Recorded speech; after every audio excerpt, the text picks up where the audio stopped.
എന്റെ ജനനം തന്നെയാണ് എനിക്ക് സംഭവിച്ച ഏറ്റവും വലിയ അപകടം. 10 വർഷം മുൻപ് ഹൈദരാബാദ് സെൻട്രൽ യൂണിവേഴ്സിറ്റിയിലെ ആ ഹോസ്റ്റൽ മുറിയിൽ രോഹിത് വെമുല കുറിച്ച ഈ വരികൾ ഇന്നും നമ്മുടെ നെഞ്ചിൽ ഒരു കനലായി അവശേഷിക്കുന്നുണ്ട്.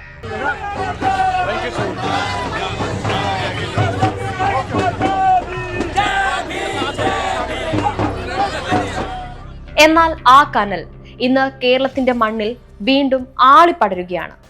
പുസ്തകം പിടിക്കേണ്ട കൈകൾ എന്തിനാണ് മരണക്കയറിൽ അഭയം തേടുന്നത്?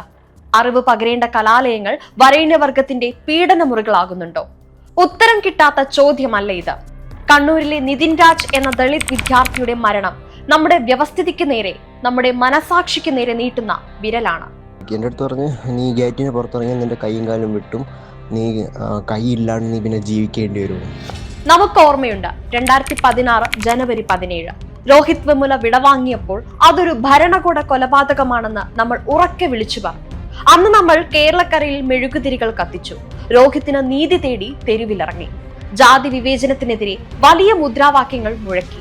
പക്ഷേ 10 വർഷങ്ങൾക്കിപ്പുറം എന്താണ് സംഭവിക്കുന്നത്?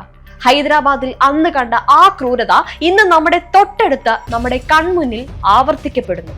കണ്ണൂരിലെ ഡെന്റൽ കോളേജിൽ നിതിൻ നേരിട്ടത് ശ്വാസം മുട്ടിക്കുന്ന ജാതി വെറിയാണ്. ഒരു പെയിന്റിംഗ് തൊഴിലാളിയുടെയും തൊഴിലുറപ്പ് തൊഴിലാളിയുടെയും ഏക മകൻ. ഡോക്ടറാകാൻ മോഹിച്ചെത്തിയ ആ യുവാവിനെ കാത്തിരുന്നത് പാഠപുസ്തകങ്ങളായിരുന്നില്ല, പകരം അധ്യാപകരുടെ ക്രൂരമായ പരിഹാസങ്ങളായിരുന്നു. നിറത്തിന്റെ പേരിൽ, ജാതിയുടെ പേരിൽ, മാതാപിതാക്കളുടെ തൊഴിലിന്റെ പേരിൽ അവനെ അവർ വേട്ടയാടി.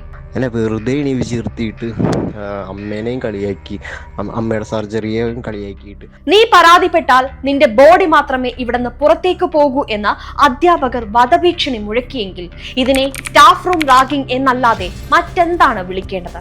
സ്റ്റാഫ് റൂമിൽ നിന്ന് ഇറങ്ങിയല്ലോ, അതിനുശേഷം എൻ്റെ അടുത്താണ് യു ആർ ഇഡിയറ്റ് എന്ന് പറഞ്ഞു. പിന്നെ മറ്റേ കൂട്ടത്തോട് ആക്രമിക്കുന്ന സ്ഥലം ഉണ്ടല്ലോ, നമ്മുടെ സ്റ്റാഫ് റൂം, എല്ലാം ഒന്നിനൊന്നിനും വെച്ചോ സ്റ്റാഫ് റൂമിലുള്ള. കുറച്ചുനാൾ മുൻപ് സിദ്ധാർത്ഥന്റെ മരണം നമ്മെ നടുക്കിയെങ്കിൽ നിതിന്റെ മരണം ഈ വ്യവസ്ഥിതിയുടെ സമ്പൂർണ്ണ പരാജയമാണ് വിളിച്ചോതുന്നത്.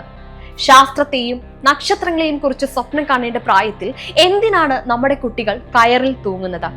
ജാതി വിവേചനം കാട്ടുന്ന അധ്യാപകർക്ക് കടുത്ത ശിക്ഷ നൽകാൻ നമ്മുടെ സർവകലാശാലകൾ മടിക്കുന്നത് എന്തുകൊണ്ടാണ്? രോഹിത് വെമുല ആക്ട് എന്ന ആവശ്യം ഇന്നും ഫയലുകളിൽ ഒതുങ്ങുന്നു. കുറ്റവാളികൾ സംരക്ഷിക്കപ്പെടുമ്പോൾ കൂടുതൽ നിതിന്മാർ ഇല്ലാതാക്കപ്പെടുന്നു. രോഹിത് വെമുല ബാക്കി വെച്ച പോരാട്ടം ഇന്ന് നിതിനിലൂടെ തുടരുകയാണ്. രോഹിത് പറഞ്ഞതുപോലെ അവനൊരു നക്ഷത്രമായി മാറിയിട്ടുണ്ടാകാം. പക്ഷേ ആ നക്ഷത്രം നൽകുന്ന മുന്നറിയിപ്പ് നാം കാണാതെ പോകരുത്. വിവേചനമില്ലാത്ത ഒരു നാളേക്കായി നമുക്ക് സംസാരിച്ചേ മതിയാകൂ. നിതിനും രോഹിത്തിനും നീതി ലഭിക്കും വരെ നമ്മുടെ ശബ്ദം ഉയർന്നു തന്നെയിരിക്കണം.